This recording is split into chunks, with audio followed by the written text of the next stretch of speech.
Que el Señor le bendiga en esta tarde. Le damos gracias a Dios por esta nueva oportunidad que el Señor nos concede de estar aquí en este lugar. Hoy vamos a empezar a estudiar el libro de Daniel de una manera sencilla, que cada uno de nosotros lo pueda entender. El libro de Daniel tiene una enorme importancia para cada uno de nosotros. ¿Por qué? Porque si uno entiende, sobre todo el capítulo 2 del libro de Daniel, de aquel sueño cuando Daniel, el rey, ve aquella imagen con la cabeza de oro, amén, los brazos, el vientre, amén, de plata, los brazos. Si uno entiende esa revelación, entonces uno va a entender todo el contexto de la profecía. Sabemos que Daniel es uno de los profetas más importantes de toda la palabra de Dios. Es muy importante que nosotros podamos entender el libro de Daniel. Así que vamos a tomar, gloria a Dios, el versículo 1 y luego pueden tomar asiento. Daniel es, junto a Apocalipsis, dos libros claves en los tiempos que estamos viviendo para que nosotros podamos situarnos y entender el reloj de Dios en lo referente a la venida del Mesías. Pueden tomar asiento. Al final vamos a estar orando por una petición. Le pido a la hermana que me recuerde al final del culto para que estemos orando por la persona donde ella está, amén, para que Dios haga un milagro en la vida de esta mujer. Amén. Bendito el nombre maravilloso del Señor, y sea poniendo su mano restauradora. Entonces tenemos Daniel. El libro de Daniel fue escrito a finales del siglo VI, y el gran mensaje del libro de Daniel es que aunque su pueblo se encontraba cautivo en Babilonia, aunque el templo había sido destruido, los muros de la ciudad habían sido prácticamente derribados, y aunque el pueblo se sentía como abandonado, como solo, Dios a través de Daniel nos quiere revelar que Dios seguía teniendo el control absoluto de todas las cosas, que no solo era el Dios de Israel, sino el Dios de las naciones. Amén. Amén. Lo primero que tenemos que decir es que el libro de Daniel es el cumplimiento a una serie de profecías que ya Dios había dado a través de sus siervos los profetas.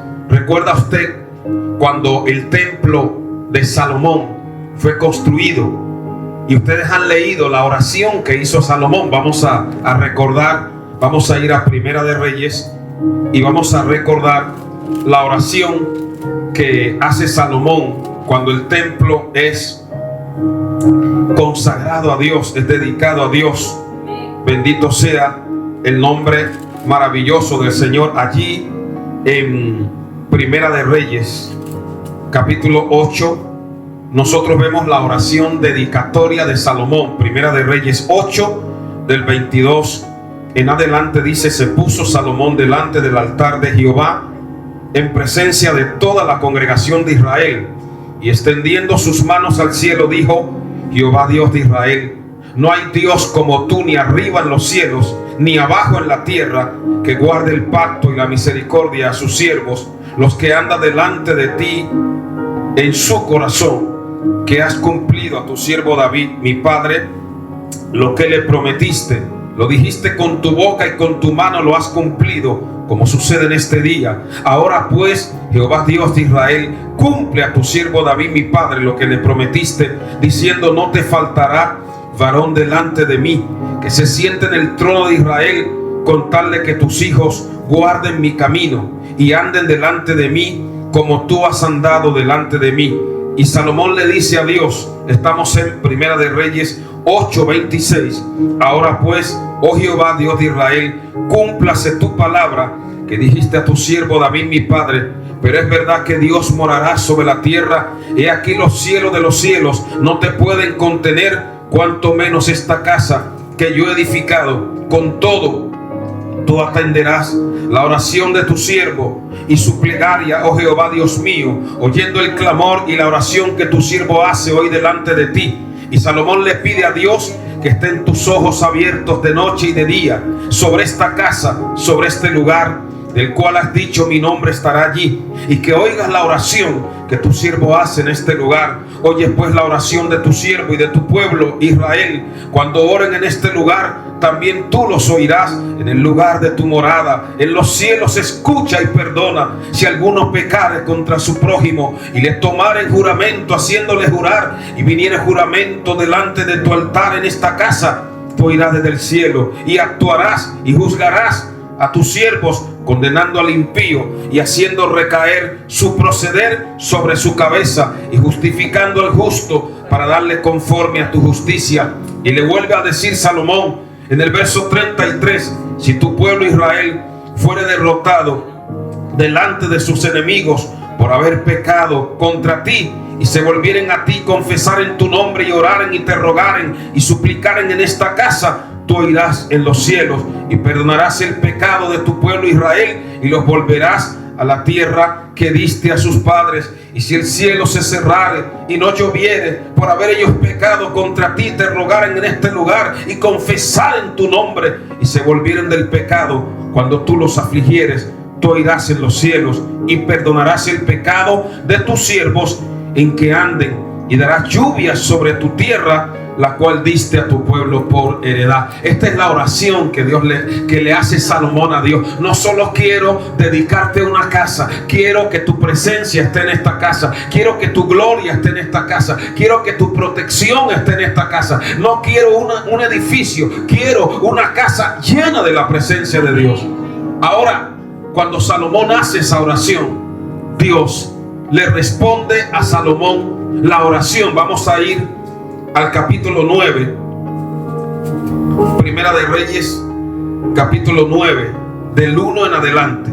Dice: cuando Salomón, léalo conmigo, hubo acabado la obra de la casa de Jehová y la casa real y todo lo que quiso hacer, Jehová apareció a Salomón la segunda vez, como le había aparecido en Gabaón. Recuerde que en Primera de Reyes Dios se le aparece a Salomón en Gabaón, y ahí es cuando le dice: pide lo que quieras que yo te dé.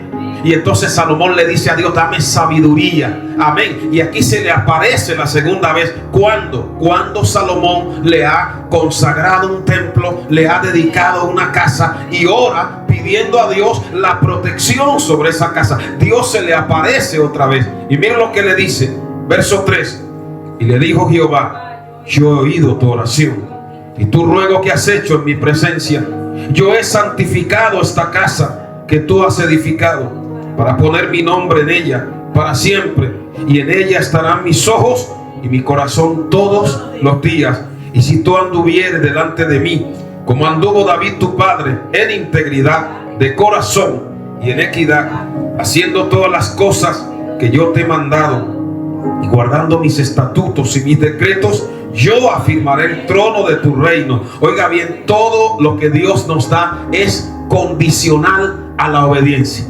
Yo hago una parte y Dios hace la suya. ¿Cuánto le damos a Dios la gloria? Entonces Dios le está diciendo a Salomón: si andas delante de mí como anduvo David tu padre, yo afirmaré el trono de tu reino sobre Israel para siempre, como hablé a David tu padre, diciendo: no faltará varón de tu descendencia. Más, y aquí viene, mire, mas si obstinadamente os apartareis de mí, vosotros y vuestros hijos, y no guardareis mis mandamientos y mis estatutos que yo he puesto delante de vosotros, sino que fuereis y sirviereis a dioses ajenos y los adorareis, oiga bien, yo cortaré a Israel de sobre la faz de la tierra que le he entregado, y esta casa que he santificado a mi nombre, yo la echaré delante de mí, e Israel será por proverbio y refrán a los pueblos. Y esta casa que estaba en estima, cualquiera que pase sobre ella se asombrará y se burlará y dirá: ¿por qué ha hecho Jehová así a esta tierra y a esta casa? Y dirán: por cuanto dejaron a Jehová su Dios, que había sacado a sus padres de la tierra de Egipto, y echaron mano a dioses ajenos y los adoraron y les sirvieron. Por eso ha traído Jehová sobre ellos todo este mal. Amén. Se cumplió aquella advertencia que Dios le hizo a Salomón. Usted puede ver que ya al final de los años de Salomón, ya él se había empezado a apartar. Dice que se casó con mujeres extrañas que desviaron su corazón del pos de Jehová. No obstante, él se arrepiente, se vuelve a Dios, y al final de que se esté dice: vanidad de vanidades, todo es vanidad. El fin del discurso oído es este: teme a Dios y guarda sus mandamientos, porque eso es el todo del hombre. Él se vuelve a Dios. Pero ¿qué ocurre? Que los reyes que vinieron detrás de él, a excepción de algunos, como el rey Josafat, o como el rey Ezequías, o como Josías, la gran mayoría fueron reyes rebeldes que se apartaron de Dios, y entonces la profecía, la ira de Jehová vino sobre su pueblo. Le digo todo para que usted entienda el contexto del libro de Daniel y por qué fueron llevados cautivos a Babilonia, donde nosotros encuadramos ese primer cumplimiento profético que habla el libro de Daniel, cuando ellos son llevados cautivos a Babilonia. Vaya conmigo a Segunda de Reyes, Segunda de Reyes, capítulo 24. Segunda de Reyes. Antes del capítulo 24, recuerde que hubo un rey llamado Josías. Josías fue uno de los mejores reyes que hubo en el reino del sur, en Judá. Está en Segunda de Reyes, capítulo 23, cuando Josías comenzó a reinar. Verso 1, era de 8 años y reinó en Jerusalén 31 años. Este Josías fue uno de los reyes más fieles. Miren lo que dice Segunda de Reyes 22:2: e hizo lo recto ante los ojos de Jehová, y anduvo en todo el camino de David su padre, sin apartarse ni a derecha ni a izquierda. Este Josías tuvo un encuentro personal con Dios y con la palabra. Dice en Segunda de Reyes 22, verso 3: a los 18 años del rey Josías, envió el rey a Safán, hijo de Azalía, hijo de Mesulán, escriba, a la casa de Dios, diciendo: ve al sumo sacerdote Hilcías y diles que recoja el dinero que han traído a la casa de Dios y que han recogido del pueblo los guardianes de la puerta.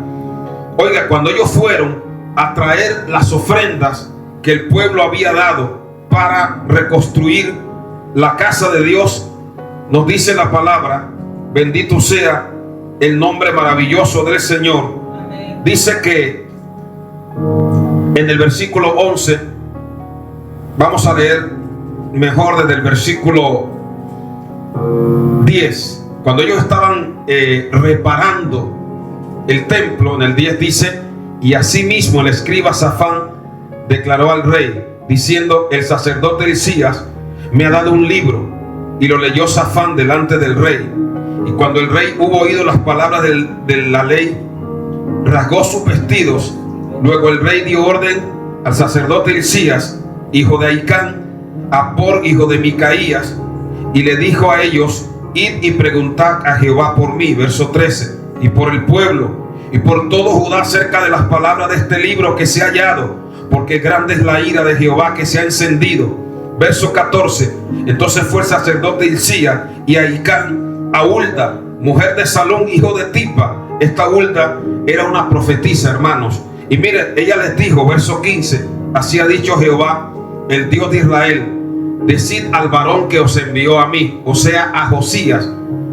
Dice: así ha dicho Jehová, he aquí yo traigo sobre este lugar y sobre los que moran todo el mal de que habla este libro que ha leído el rey de Judá, por cuanto me dejaron a mí y quemaron incienso a dioses ajenos, provocándome a ira con toda la obra de sus manos. Mi ira se ha encendido contra este lugar y no se apagará. Mas al rey de Judá, está hablando de Josías, que os ha enviado para que preguntaseis a Jehová por mí, diréis: así ha dicho Jehová, el Dios de Israel, por cuanto oíste las palabras del libro, y tu corazón se enterneció, y te humillaste delante de Jehová, cuando oíste lo que yo he pronunciado contra este lugar y contra los moradores que vendrán a ser asolados y malditos, y rasgaste tus vestidos y lloraste en mi presencia, también yo te he oído, dice Jehová. He aquí yo te recogeré con tus padres y serás llevado a tu sepulcro en paz, y no verán tus ojos todo el mal que yo traigo sobre este lugar. Y ellos dieron al rey la respuesta. Por cuanto Josías, cuando él tiene ese encuentro con la palabra, en medio de los escombros estaba la palabra, él se quebranta, él llora. Dios dice: yo no voy a traer el mal en tus días. Pero ¿qué pasó con los hijos de Josías? Que no fueron como su padre. Josías se enfrentó al faraón Necao, murió en Megiddo, y reina en lugar de Josías su hijo mayor, que se llamaba Joacim. Este Joacim era tan rebelde que cuando Dios le hablaba a través de los profetas, él perseguía a los profetas, trataba de matarlos. Es más, si usted estudia la Biblia, verá que el tal Joacim un día le prendió fuego a la palabra de Dios. Vamos al libro de Jeremías. Vaya al libro de Jeremías. Bendecido sea el nombre maravilloso del Señor. Jeremías capítulo 36. Jeremías, déjeme decirle que Jeremías fue contemporáneo de Daniel y de Ezequiel. De hecho, cuando Daniel era casi un niño, él escuchó predicar al profeta Jeremías. Probablemente la gran piedad que revela Daniel vino de ese testimonio del rey Josías y de escuchar las predicaciones del profeta Jeremías. ¿Cuántos pueden bendecir al Señor? ¿Qué hace este hijo de ese piadoso rey Josías cuando su padre muere? Se rebela contra Dios. Dios le habla a Joacim, que así se llamaba, a través de los profetas, pero él persigue a los profetas. Y miren lo que hace aquí. Cuando Dios usa a Jeremías y a Baruch para que le hablen. Jeremías 36:1. Aconteció en el 4.º año de Joacim, hijo de Josías. Recuerde, Joacim era el hijo mayor del piadoso rey Josías. Por eso en Daniel 1:1 vamos a ver que dice que él fue llevado cautivo en los días de Joacim. Nos estamos explicando por qué Dios permitió que parte del pueblo fuera llevado en cautividad. Nabucodonosor se llevó cautivos a Babilonia al pueblo en 3 ocasiones. En la primera ocasión, Daniel fue uno de los que fue llevados cautivos a Babilonia. Amén. ¿Por qué? Porque este rey Joacim se rebeló y no siguió el buen ejemplo de su padre Josías. ¿Cuántos lo están entendiendo? Entonces, en el capítulo 36 del libro de Jeremías, aconteció en el 4.º año de Joacim, hijo de Josías, rey de Judá, que vino esta palabra de Jehová a Jeremías diciendo: toma un rollo de libro y escribe en él todas las palabras que te he hablado contra Israel y contra Judá y contra las naciones, desde el día en que comencé a hablarte, desde los días de Josías, oiga bien, hasta hoy. Quizá oiga la casa de Judá todo el mal que yo pienso hacerles, y se arrepienta cada uno de su mal camino, y yo perdonaré su maldad y su pecado. Y llamó Jeremías a Baruch, hijo de Nerías. Baruch era el ayudante de Jeremías, así como Timoteo y Tito y Erasto y Trofimo lo fueron de Pablo, era su ayudante. Entonces él llama a Baruch, hijo de Nerías, y escribió Baruch de boca de Jeremías. Baruch era un escriba, era el encargado de escribir la revelación que Dios le daba al profeta Jeremías. Entonces Baruch escribió de boca de Jeremías en un rollo de libro. Yo ya expliqué lo que eran los rollos. Amén. Todas las palabras que Jehová le había hablado. Después mandó Jeremías a Baruch. ¿Y qué le dijo? A mí se me ha prohibido entrar en la casa de Dios. Entra tú pues y lee este rollo que escribiste de mi boca, las palabras que Jehová habló a oídos del pueblo en la casa de Dios el día del ayuno, y las leerás también a oídos de los de Judá que vienen a estas ciudades. Quizás llegue la oración de ellos a la presencia de Jehová y se vuelvan cada uno de su mal camino, porque grande es el furor y la ira que ha expresado Jehová contra este pueblo. Dios estaba luchando, hermano, para darle la última oportunidad al pueblo que se arrepintiera. Entonces Baruch, como a Jeremías ya no lo dejaban entrar al pueblo, porque Jeremías estaba dando la palabra que Dios quería, entró Baruch y empezó a leer todas las revelaciones y las profecías que Dios le había dado a Jeremías. ¿Y qué ocurrió? Que los sirvientes del rey, la gente de palacio, cuando oyó lo que estaba hablando Baruch que venía, ¿qué ocurrió? Verso 20: y entraron donde estaba el rey, al atrio, habiendo depositado el rollo en el aposento de Elisama, secretario, y le contaron al rey. ¿A qué rey? A Joacim. Amén. Todas estas palabras. Y envió el rey a Yehudi que tomase el rollo, el cual lo tomó del aposento de Elisama, secretario, y leyó en él Yehudi a oídos del rey y a oídos de todos los príncipes que estaban junto a él. Le leyó el mensaje profético de Jeremías que hablaba de que venía juicio. ¿Y qué hace este malvado Joacim? Mire, y el rey estaba en la casa de invierno, en el mes 9, y había un brasero ardiendo delante de él.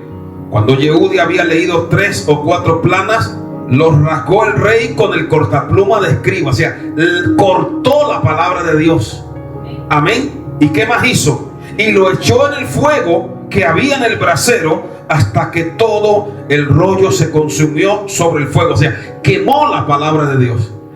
Pero mire lo que hace Dios.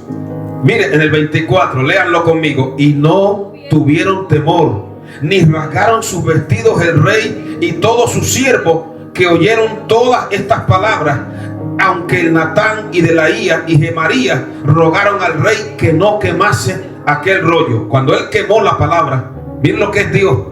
Verso 27: y vino palabra de Jehová a Jeremías después que el rey quemó el rollo, las palabras que Baruch había descrito de la boca de Jeremías, y le dijo: vuelve a tomar otro rollo y escribe en él todas las palabras primeras que estaban en el primer rollo que quemó Joacim, y dirás a Joacim, rey de Judá: así ha dicho Jehová, tú quemaste este rollo diciendo, ¿por qué escribiste en él diciendo, de cierto vendrá el rey de Babilonia y destruirá esta tierra y hará que no queden en ella ni hombres ni animales? Por tanto, así ha dicho Jehová acerca de Joacim, rey de Judá: no tendrá quien se siente sobre el trono de David, y su cuerpo será echado al calor del día y al hielo de la noche, y castigaré su maldad en él y en su descendencia y en sus siervos. Mire, con Dios no se puede jugar. Dios no puede ser burlado. Entonces, como este hombre quemó la palabra y la despreció, todo lo que Dios había hablado a través de Jeremías y los profetas vino sobre la nación. Y ahí es donde viene Segunda de Reyes. Vaya, Segunda de Reyes. El pueblo es llevado cautivo a Babilonia. Segunda de Reyes, capítulo 24. Segunda de Reyes, capítulo 24, verso 1 dice: en su tiempo, en el tiempo de Joacim, subió en campaña Nabucodonosor, rey de Babilonia. Joacim vino a ser su siervo por 3 años, pero luego volvió y se rebeló contra él. Pero Jehová envió contra Joacim tropas de caldeos, tropas de sirios, tropas de moabitas. Segunda de Reyes 24:2, tropas de amonitas, los cuales envió contra Judá para que la destruyesen, conforme a la palabra que Jehová había hablado por sus siervos los profetas. Dice: ciertamente vino esto contra Judá por mandato de Jehová, para quitarla de su presencia por los pecados de Manasés y por todo lo que él hizo. Y nos dice la palabra de Dios los demás hechos de Joacim y todo lo que hizo, no está escrito en el libro de las crónicas de los reyes de Judá. Y también nos dice, hablando del cautiverio de Jerusalén, de 18 años era Joaquín. Joaquín era el hijo de Joacim. Recuerde que Dios había dicho: te castigaré a ti y a tu descendencia, porque los hijos de este Joacim eran tan perversos como era su padre. Y dice: cuando comenzó a reinar Segunda de Reyes 24:8. Y reinó en Jerusalén 3 meses. El nombre de su madre fue Nehusta, e hizo lo malo ante los ojos de Jehová, conforme a todas las cosas que había hecho su padre.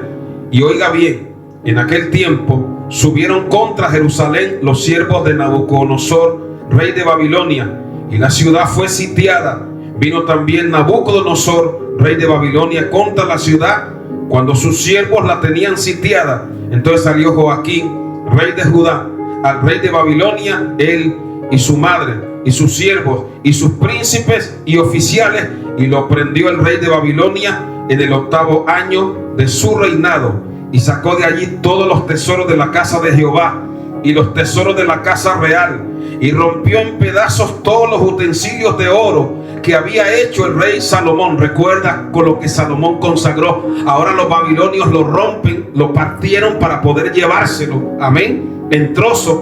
Partieron las columnas de bronce, los utensilios de oro, el altar, todo lo que se le había dedicado a Jehová se lo llevaron los caldeos. ¿Y qué dice en el verso 14? Mire, y lo llevó en cautiverio a toda Jerusalén, a los príncipes y a los hombres valientes, hasta 10,000 cautivos, y a los artesanos y herreros, y no quedó nadie excepto los pobres del pueblo de la tierra.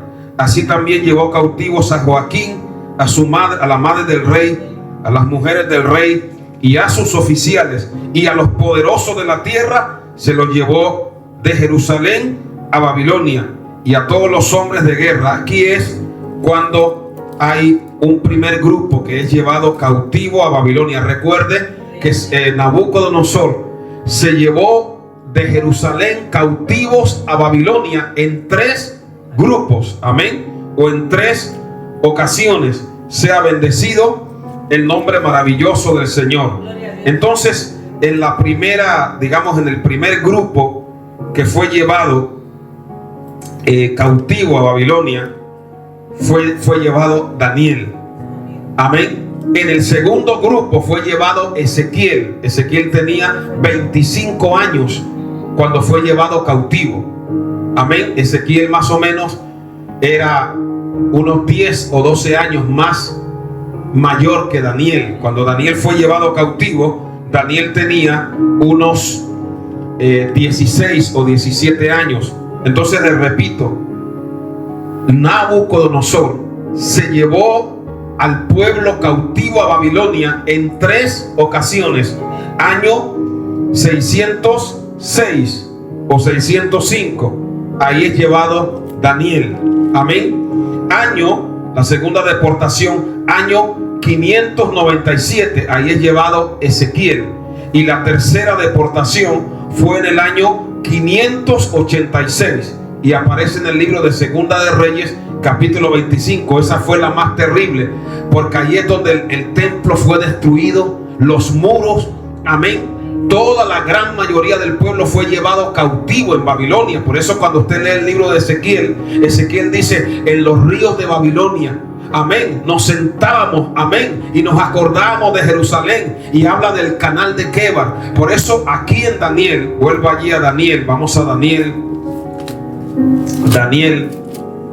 bendito sea Daniel, el capítulo 1, sea bendecido el nombre del Señor. Ya le he dicho que Daniel es un compendio de una serie de profecías cumplidas, amén. En Daniel, por ejemplo, para que ustedes lo sepan, es un libro que está escrito en varias lenguas, en el original. Por ejemplo, los capítulos 1 al 2-3 y del 8 al 12 fueron escritos en hebreo, amén. Los capítulos 2, del 2 al 7-28, fueron escritos en arameo. También en el libro de Daniel nosotros vemos que hay más o menos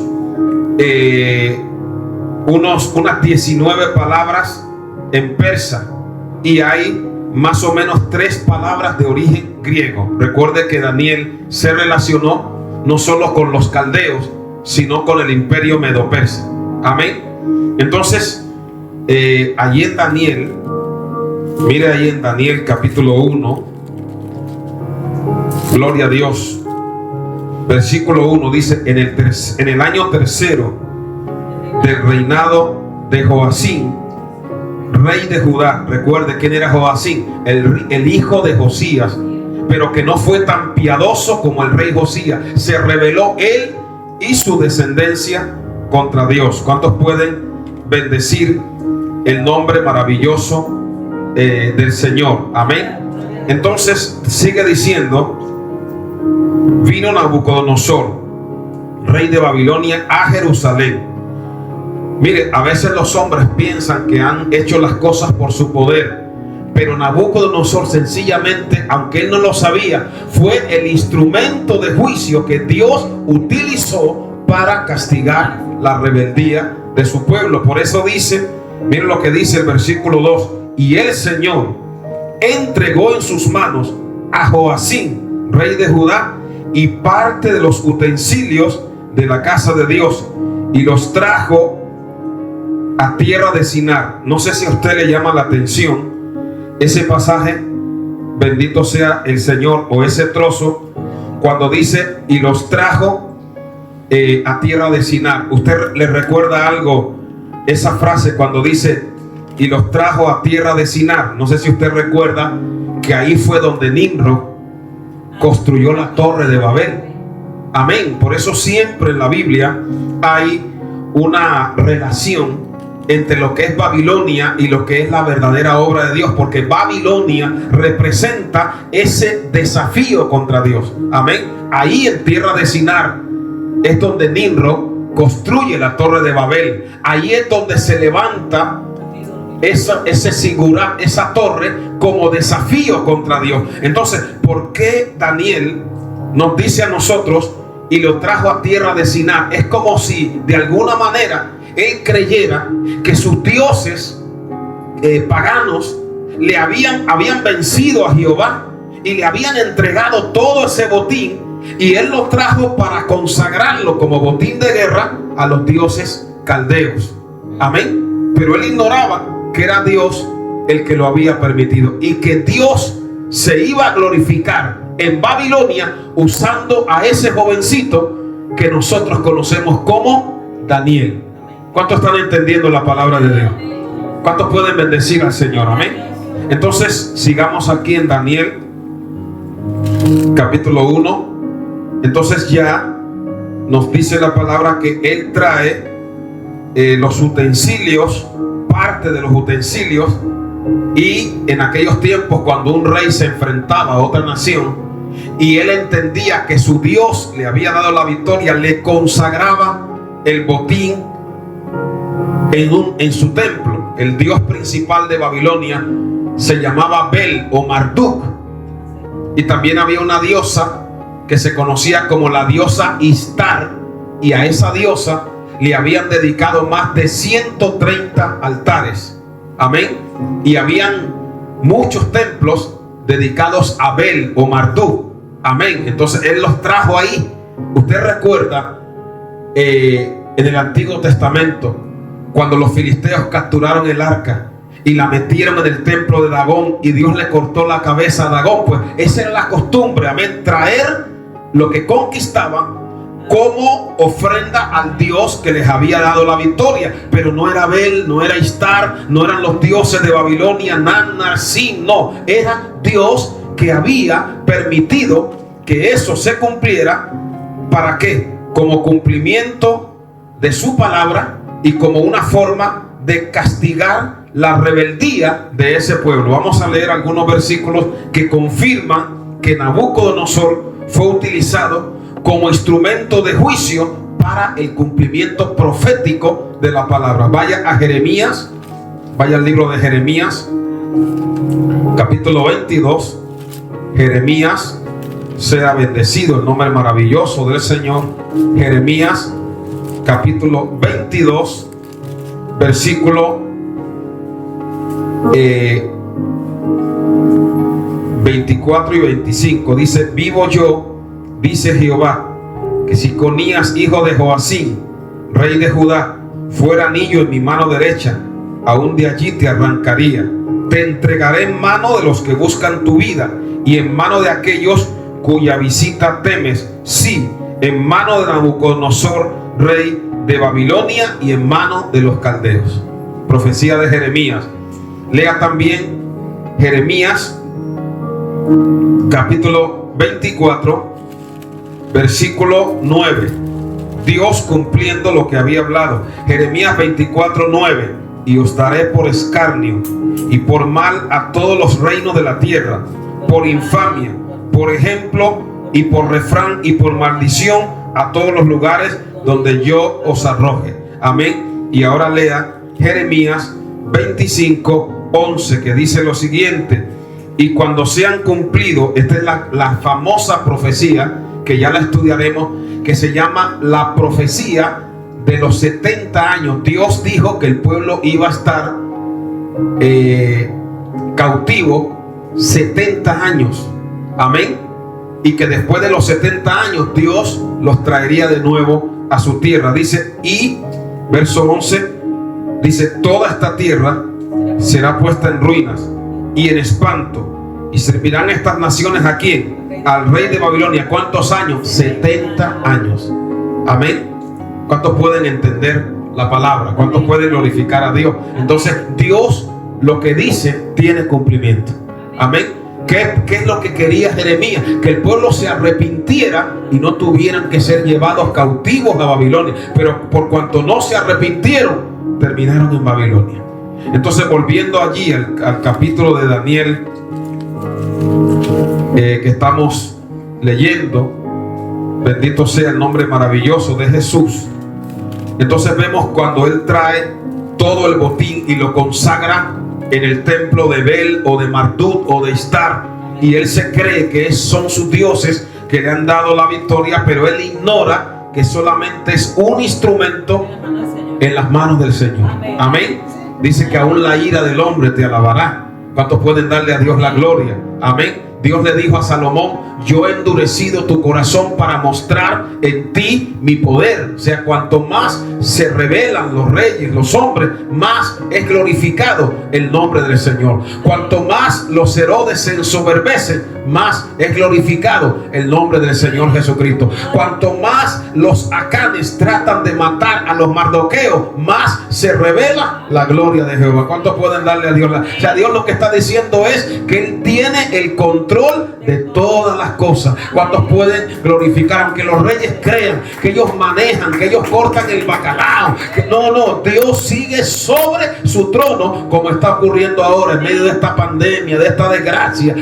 Se piden vacunas, que gente muere, que unos están en la UBI. Y Jehová está en su templo y en su trono, calle delante de él toda la tierra. ¿Cuántos podemos darle a Dios la gloria? ¿Quién vive? Y a su nombre. Ahora, cuando ellos fueron llevados cautivos, bendito el nombre del Señor, a Babilonia, sea Dios glorificado para siempre. Amén. Dice la palabra de Dios en el verso Daniel 1:3: y dijo el rey a Aspenaz, jefe de sus eunucos, que trajese de los hijos del rey de Israel, del linaje real, de los príncipes, muchachos en quienes no hubiese tacha alguna. Aquí les voy a explicar algo. Un eunuco era una persona que era castrado. Algunos eran castrados y no podían tener familia para ellos dedicarse absolutamente al servicio para el cual habían sido comisionados. Se cree que Daniel de alguna manera descendía de la línea piadosa del rey Ezequías, porque mire una profecía que Dios le da a Ezequías. Vaya a Isaías capítulo 39, Isaías capítulo 39, y vamos a leer el versículo 7. Isaías, les repito para que lo vaya buscando, Isaías 39, 7. Sea bendecido el Cordero de Dios. Mire lo que Dios le dice al rey Ezequías, que había sido fiel. Dios le dice así, Isaías 35 del 5 al 8. ¿Cuántos lo tienen? Pueden decir amén. Entonces dijo Isaías a Ezequías: oye palabra de Jehová de los ejércitos. He aquí vienen días que serás llevado a Babilonia todo lo que hay en tu casa. Miren cómo Dios lo sabe todo. Y lo que tus padres han atesorado hasta hoy, ninguna cosa quedará, dice Jehová, de tus hijos que saldrán de ti y que habrás engendrado, tomarán y serán ¿qué? Eunucos en el palacio del rey de Babilonia. Ya Dios lo había dicho. Entonces por eso usted ve que en la Biblia no lo podemos afirmar al 100%, pero mucha gente a veces me ha preguntado: pero pastor, ¿por qué en la Biblia no se habla de la esposa de Daniel, o de los hijos de Daniel, o de los hijos de los compañeros de Daniel? Porque algunos estudiosos de la Biblia creen que Daniel fue hecho eunuco o pudo haber sido castrado. Amén. No lo podemos, repito, no lo podemos afirmar. Lo cierto es que en la Biblia no se habla nunca de la esposa de Daniel. Amén. Ni de los compañeros de él. Amén. Entonces era una costumbre que se solía practicar en Babilonia. Repito, no lo podemos afirmar al 100%, pero tampoco lo podemos negar. Lo cierto es que en la Biblia nosotros vemos que Daniel nunca aparece relacionado con ninguna mujer. Amén. Entonces, cuando a ellos los llevaban para servir en el palacio del rey, la gran mayoría, si no todos, eran hechos eunucos, y en algunos casos en Babilonia, estoy hablando de Babilonia, los castraban. Amén. Entonces, en Daniel capítulo 1 dice que el jefe de los eunucos, a él se le dijo que trajese de los linajes de los príncipes, del linaje real. O sea, Daniel descendía de la descendencia real, era del linaje real, no era uno más del montón. Muchachos en quienes no hubiese tacha alguna, que no tuviesen cicatrices, amén, de buen parecer, enseñados en toda sabiduría, sabios en ciencia y de buen entendimiento, e idóneos ¿para qué? Para trabajar en el palacio del rey. Para eso los querían. Amén. Y aquí él ordena que les enseñen las letras y la lengua de los caldeos. Ha habido personas que en su ignorancia dicen: no, ese libro no lo pudo escribir Daniel porque tiene palabras en arameo. No, pero si Daniel aprendió la lengua de los caldeos, eso está ahí. ¿Cuánto le damos a Dios la gloria? Amén. Eso está ahí. Ahora, ¿qué dice en el verso 5? Y les señaló el rey ración para cada día de la provisión de la comida del rey y del vino que él bebía. Amén. Aquí el rey ordena que ellos se alimenten de la comida que comía el propio rey. ¿Qué ocurre? Usted sabe que los judíos eran muy estrictos en lo referente a la alimentación. En Levítico capítulo 11 hay una lista de animales puros y de alimentos puros y de alimentos impuros. También, si usted mira Deuteronomio 14 del 3 al 21, lo mismo. Entonces, ¿qué pasa? Daniel hubiera podido decir: pero bueno, ¿será que Dios nos ha abandonado? ¿O será que como estoy aquí, pues me tengo que adaptar, me tengo que acomodar? Pero ¿qué dice Romanos 12? No os conforméis a este siglo, sino transformaos por medio de la renovación de vuestro entendimiento. Mire que muchos de los jóvenes que fueron con Daniel se dieron. Muchos de los jóvenes dijeron: bueno, será que de alguna manera Dios lo va a permitir y tenemos que ceder. Pero no, mi hermano, Daniel no. Daniel, ¿cuántos pueden darle a Dios la gloria? Miren lo que hizo Daniel, porque siempre que la persona ama a Dios, aunque esté en las mismas barbas del enemigo, ¿qué le dijo el Señor en Apocalipsis a aquella iglesia? Yo sé dónde mora donde está el trono de Satanás, pero retienes mi nombre y no has negado mi fe. Cuando uno ama a Dios, puede tener al lado imágenes, puede vivir al lado de un brujo, de un hechicero, y uno se mantiene fiel a Dios. ¿Cuánto le damos a Dios la gloria? Uno puede ser un Daniel en medio de una Babilonia. Amén, gloria a Dios. ¿Cuánto estamos entendiendo la palabra? Es que Dios lo llevó ahí para revelar su gloria a través de él, para mostrarle a los caldeos que ellos no estaban solos, que ellos no estaban ahí abandonados, sino que Jehová seguía siendo el Dios de ese pueblo. ¿Quién vive, iglesia? Y a su nombre. Y entonces le señalan al rey, porque el diablo siempre nos está preparando bandejitas. Amén. Y nos está preparando cositas. Recuerde que él le dijo al Señor: si eres hijo de Dios, dile a estas piedras que se conviertan en pan. Ahí le preparó la bandeja al propio Jesús. La primera bandeja, ¿quién se la preparó? Satanás. A Adán y a Eva, cuando Dios les prohibió comer de aquello. Entonces el diablo siempre está preparando cosas prohibidas para hacernos caer de la gracia de Dios. Pero la última palabra la tenemos nosotros. Amén. Y con la ayuda de Dios nos tenemos que mantener firmes. Amén. Entonces, cuando el rey le señala esa ración de la comida del rey y del vino que él bebía, y dice en el verso 5 que los criase ¿cuántos años? 3. Iban a estar 3 años preparándose para poder estar y servir en el palacio del rey de Babilonia. Y dice la palabra, y los menciona, dice: entre estos estaban Daniel, Ananías, Misael y Azarías, de los hijos de Judá. Se nos dan los nombres de cada uno de ellos. Bendito el nombre del Señor. ¿Por qué? Porque Daniel significa don de Dios. Ananías significa don de Dios, amado del Señor, y Yahvé ha mostrado su gracia, o Jehová ha mostrado su gracia.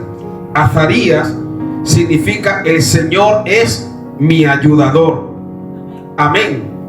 Y Misael significa quién es como Dios. Amén. Y Daniel significa Dios es mi juez. Mire que tenían nombres escritos o con un significado bíblico, porque sus padres eran temerosos de Dios. Amén. Ahora mire lo que hace el enemigo. Usted recuerda cuando le cambiaron el nombre a José y le llamaron Safnat Panea en Egipto. Ahora le cambian el nombre también a estos jóvenes. ¿Qué implicaba cambiarle el nombre? Recuerda cuando Jesús llamó a sus discípulos y les daba un nombre de acuerdo a la nueva naturaleza. Pues esto del cambio de nombre era como culturizándolos, como adaptándolos a la cultura babilónica, y para que esos dioses paganos tomaran dominio sobre ellos, o que tuvieran Dios nombres no hebreos, porque el nombre representa tu naturaleza. Recuerda cuando Dios dice: te llamé, te puse nombre, mío eres tú. ¿Cuánto le damos a Dios la gloria? Entonces, al cambiarles el nombre de esos dioses paganos, era como una manera de dominarlos. Amén. ¿Y qué nombre les pusieron? Dice a Daniel Belsasar. Belsasar era la principal divinidad. Bel, la principal divinidad de Babilonia. Bel, que también era llamado Marduk. Y dice Ananías le pusieron como Sadrach. Y Sadrach significa siervo de Sin, o iluminado por el dios Sol. O sea, un nombre pagano. Amén. A Misael le pusieron Mesac, y Mesac era la diosa babilónica de la tierra. Amén. Y también Mesac significa, ¿sabe que Misael significa quién es como Dios? Y Mesac significa quién es lo que es Aku, que era un dios o un demonio pagano de ahí. Por eso es bueno, ve usted que cuando vamos estudiando el libro, ahí es que lo vamos entendiendo. Amén. Y luego Azarías, ¿cómo le pusieron a Azarías? Abednego. Hemos dicho que Azarías significa el Señor es mi ayudador. Y Abednego significa el siervo de Nebo, el Dios del fuego resplandeciente. Terrible. Pero hermano, la clave no es el nombre que a uno le pongan, es el corazón que uno tiene. ¿Cuántos pueden adorar? A ti te pueden cambiar el nombre y obligarte casi a cambiarte la comida, pero la clave para ti y para mí es: sobre toda cosa guardada, guarda tu corazón, porque de él mana la vida. Dame, hijo mío, tu corazón y velen tus ojos por mis caminos. ¿Cuánto le damos a Dios la gloria, hermano? Cuando uno tiene el corazón fiel, no importa como lo llamen, no importa lo que diga, porque Jehová toma el control del corazón de los que le aman. Aunque estén en Babilonia, aunque estén desterrados, hermano, aunque estén ahí rodeados de ídolos y de paganismo, Dios guarda el corazón de los que le aman. ¿Quién vive, iglesia?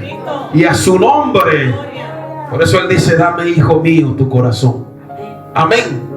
Entonces, cuando ya les cambian no solo el alimento, cuando ya no quieren que ellos sigan reteniendo la palabra, sino que les dicen: a partir de ahora van a empaparse de la literatura de los caldeos, van a estudiar astronomía, van a estudiar astrología, porque los caldeos, los babilónicos, adoraban a los astros, a los signos zodiacales. Amén. Ahora ustedes van a estudiar todo eso, se van a envolver en eso, en medio de esa presión, para arrancarles la palabra, para arrancarles la naturaleza, para cambiarles el alimento. Ahí es cuando Daniel da lo mejor, porque los que amamos a Dios tenemos que dar lo mejor en medio de lo peor. Y cuanto más presionados estemos por el enemigo, más tenemos que demostrarle al Señor que lo amamos a pesar de las circunstancias. Lea conmigo el versículo 8. Y Daniel propuso en su corazón no contaminarse con la porción de la comida del rey. ¿Por qué dice no contaminarse? Porque eran alimentos ofrecidos a los demonios, a los ídolos. ¿Y qué dice Pablo cuando escribe a los Corintios? Si alguien os invita a comer alimentos que han sido ofrecidos a los ídolos, no podéis participar. ¿Cuántos pueden adorar al que vive para siempre? Entonces Daniel propone en su corazón no contaminarse con la comida del rey. Repito, toda esa comida, antes que ellos las comieran. Usted no ve que cuando uno va a comer, uno ora a Dios y le da gracias a Dios. Pues ellos, cuando iban a comer, consagraban esos alimentos a sus demonios, a sus deidades. Amén. La tierra, el sol, todo lo que ellos tenían lo consagraban a esos demonios. Por eso Daniel toma una decisión y dice la palabra que le pidió al jefe de los eunucos que no se le obligase a contaminarse. Y cuando uno actúa así, el Señor le da gracia, hermano. Porque el verso 9 dice: y puso Dios a Daniel en gracia. Ustedes se recuerdan cuando Dios le dio gracia a José delante de su amo. ¿Se recuerdan cuando Dios le dio gracia a Esther? Por eso dice: y puso Dios a Daniel en gracia. Hermano, cuanto más fiel le seas a Dios, más gracia de Dios va a ser derramada sobre tu vida. Cuanto más te presiones Satanás, Jehová te va a dar gracia. Y Dios dice: estás presionado, pero te voy a dar gracia. No tienes para comer, pero tienes mi gracia. No tienes dinero, pero tienes mi gracia. Estás enfermo, pero tienes mi gracia. Están hablando mal de ti, pero yo he derramado mi gracia sobre ti. Te persiguen, pero mi gracia está sobre ti. Bástate mi gracia, porque mi poder se perfecciona en tus debilidades. Y cuando te crees débil, eres fuerte, porque la gracia mía va contigo donde quiera que tú vayas. ¿Cuántos pueden alabar? Denle un aplauso a aquel que ha derramado gracia sobre tu vida. Alaba, alma mía, el Señor. A Dios sea la gloria. Cuanto más luchas tengas, hermana, hermano, mira, a veces estamos hablando de las presiones del enemigo, pero no hablamos de la gracia. Pero quita ahora la mirada de tu dolor y mira la gracia de Dios. Quita la mirada de tus aguijones y mira la gracia, porque la gracia de Dios es sobreabundante, hermano. Y cuanto más atacado, y yo no sé usted, pero usted ha notado que cuando el diablo cree que lo tiene vencido, ahí Dios está derramando gracia. Ahí Dios da gracia sanadora. Ahí Dios da gracia en forma de revelación. Ahí Dios da gracia en forma de palabra. Y la gracia de Dios es la que nos tiene en pie. Bástate mi gracia. ¿Cuántos pueden bendecir al Señor? Dios le dio gracia a Daniel. Y el Señor te dice que su gracia está sobre ti en esta tarde. Dios te va a dar gracia en momentos difíciles. Dios te va a dar gracia en el momento de la enfermedad. A veces uno le pide a Dios que le quite algo y dice, no, no te lo voy a quitar. Pero aunque no te quite esa enfermedad ni ese dolor, yo te voy a dar más gracia. Amén. Gloria. Oh, denle un aplauso al vencedor en batalla. Dios sea la gloria. ¿Quién vive, hermanos? Y a su nombre. Y cuando Dios te da gracia, hermano, no hay nada ni nadie que te pueda hacer frente ni te pueda vencer. Entonces, gloria a Dios. A veces Dios te da gracia, pero la gente que está en derredor tuyo no entiende el proceso que Dios está operando en tu vida. Ya se nos acaba el tiempo. Ya tenemos casi que terminar. Amén. Y entonces es cuando Daniel le pide al jefe de los eunucos, o el jefe de los eunucos, amén, como no está entendiendo lo que está pasando con Daniel, ¿qué dice en el verso 10? Temo a mi señor el rey, que señaló vuestra comida y vuestra bebida, pues cuando él vea vuestros rostros más pálidos que los de los muchachos que son semejantes a vosotros, condenaréis para con el rey mi cabeza. Este jefe de los eunucos apenas dijo, yo no lo voy a hacer. Pero Daniel siguió insistiendo, verso 11, y entonces ahora habló con Melzar, que estaba puesto por el jefe de los eunucos sobre Daniel, Ananías, Misael y Azariel. Le dijo, te ruego que hagas la prueba con tu siervo por 10 días y nos des legumbre a comer y agua a beber, y luego compara nuestro rostro. Daniel dijo, yo solo necesito 10 días para que vea la clase de Dios que yo tengo. ¿Cuánto le damos a Dios la gloria? Mañana vamos a continuar. Póngase de pie, vamos a entonar una de las alabanzas. Bendito sea el nombre maravilloso del Señor. Y vamos a entonar esa preciosa alabanza que dice, te lo entrego todo. Y vamos a orar, demos gracias a Dios por la palabra. Si Dios nos da gracia, mañana continuaremos con el libro de Daniel. Vamos a orar, tenemos que entender bien Apocalipsis y entender Daniel. Padre, en el nombre maravilloso de Jesús, te doy gracias por la palabra poderosa que nos ha dado esta tarde. Te pido que bendigas a cada vida que ha habido esta palabra, que la palabra no vuelva a ti vacía, sino que lleve frutos para vida eterna. Padre, extiende tu mano sobre la señora que está enferma ahí donde trabaja nuestra hermana. Padre, tócala ahí, sánala ahora, sana nuestras enfermedades, llévate nuestras dolencias, danos gracia en esta tarde, levántanos, Señor, y danos poder para vencer las presiones del enemigo en el nombre maravilloso de Jesús. Padre, te adoramos.